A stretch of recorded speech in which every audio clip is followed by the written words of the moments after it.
Hello everyone, कैसे हैं आप सभी का स्वागत है हमारे यूट्यूब चैनल टॉप स्टडी 19 में। दोस्तों मैं आज आप सभी के लिए हिमालय अफवाह तंत्र की सीरीज में दोस्तों आज आप सभी के लिए एक वीडियो लेके आए हैं दोस्तों, जो दोस्तों आपके लिए आने वाले एग्जाम में काफ़ी मोस्ट हो सकती है। तो दोस्तों बने रहिए हमारे यूट्यूब चैनल टॉप स्टडी 19 के साथ।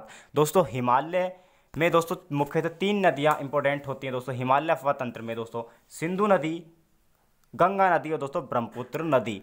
तो दोस्तों आज हम सिंधु नदी तंत्र के बारे में जानेंगे। तो दोस्तों सिंधु नदी तंत्र के बारे में जानने के लिए रेडी हो जाइए दोस्तों। यह विश्व की यानी कि सिंधु नदी विश्व की सबसे बड़ी नदी द्रोणियों में से एक है, जिसका क्षेत्रफल 11,65,000 वर्ग किलोमीटर है। लेकिन इसका क्षेत्रफल भारत में 3,21,289 वर्ग किलोमीटर का है। दोस्तों सिंधु नदी तंत्र की कुल लंबाई 2,880 किलोमीटर, परंतु भारत में इसकी लंबाई केवल 1,114 किलोमीटर की है। भारत में यह हिमालय की नदियों में सबसे पश्चिमी नदी है। दोस्तों भारत में यह हिमालय की सबसे पश्चिमी नदी है। तो दोस्तों आगे चलते हैं।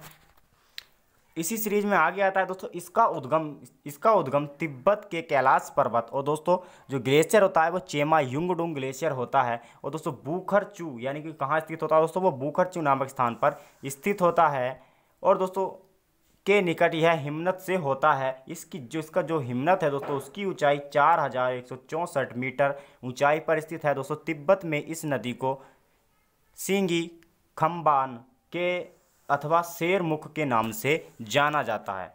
ठीक है दोस्तों, किसके? शेरमुख के नाम से जाना जाता है। लद्दाख एवं जास्कर श्रेणी के बीच से उत्तर पश्चिम दिशा में बहती हुई यह लद्दाख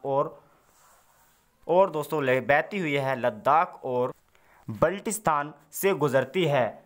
और दोस्तों लद्दाख श्रेणी को काटते हुए यह नदी जम्मू कश्मीर में गिलगिट के समीप एक बहुदर्शनीय महाखंड का निर्माण करती है। दोस्तों यह यहाँ से पाकिस्तान के चिल्लड़ के निकट दर्दिस्तान प्रदेश में प्रवेश करती है। तो दोस्तों पाकिस्तान में किस स्थान में जाकर प्रवेश करती है दोस्तों? दर्दिस्तान प्रदेश में दोस्तों यह प्रवेश करती है। और दोस्तों बात कर लेते हैं इसकी सहायक नदियों की। तो दोस्तों इसकी सहायक नदी सतलज, दोस्तों सिंधु नदी, सतलज, ब्यास, रावी, चेनाब, झेलम सिंधु नदी तंत्र की प्रमुख नदियां हैं। दोस्तों सिंधु नदी की बहुत सी सहायक नदियां हिमालय पर्वत से निकलती हैं, जैसे श्योक, गिलगिट, जास्कर, हुजा, नुब्रा, सिंगार। और दोस्तों आगे आता है गोस्ट्रिंग और द्रास। और दोस्तों इसी सीरीज में आगे चलते हैं।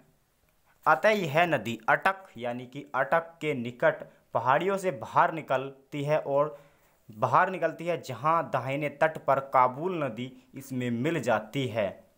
ठीक है दोस्तों, और मोस्ट टॉपिक आप सभी के लिए यह रहा दोस्तों सिंधु नदी यानी जो सिंधु जल संधि 1960 में हुई थी भारत और पाकिस्तान के बीच में। तो जान लेते इसके बारे में। दोस्तों सिंधु जल संधि 1960 के अनुसार 3 पूर्ववर्ती नदी ब्यास, रावी और सतलज का नियंत्रण भारत को तथा 3 पश्चिमी नदी सिंधु, चिनाब और झेलम का नियंत्रण पाकिस्तान को दिया गया। यद्यपि इन सभी नदियों के जल का बंटवारा दोनों देशों के बीच होता है, भारत इस नदी प्रक्रम के संपूर्ण जल का केवल 20% जल का उपयोग करेगा। यानी कि जो भारत है इस संपूर्ण जल प्रक्रम का दोस्तों केवल 20% उपयोग कर सकता है। इस जल का उपयोग पंजाब, हरियाणा एवं राजस्थान के दक्षिण पश्चिम भागों में सिंचाई के लिए किया जाएगा। तो दोस्तों आगे चलते हैं। दोस्तों आगे आता है आप सभी के लिए एक बहुत ही ज़्यादा मोस्ट टॉपिक। दोस्तों आगे आता है दोस्तों आप सभी के लिए बहुत ही इंपॉर्टेंट टॉपिक, जैसे हम दोआब कहते हैं।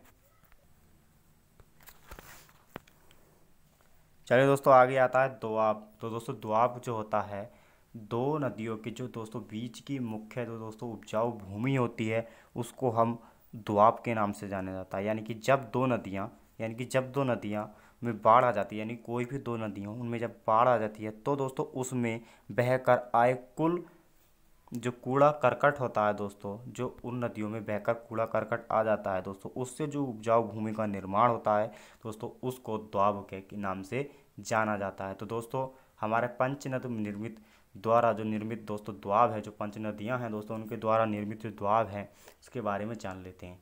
दोस्तों विष्ट दोआब दोस्तों कई बार पूछा जा चुके हैं, ये दोस्तों वेरी इंपॉर्टेंट है, आप इसको नोट कर लें दोस्तों, वेरी इंपॉर्टेंट है दोस्तों ये आप सभी के लिए।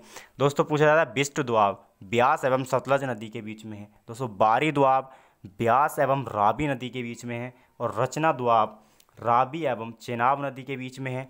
और दोस्तों आगे आता है चाच दोआब, जो दोस्तों झेलम और चेनाब नदी के बीच में है।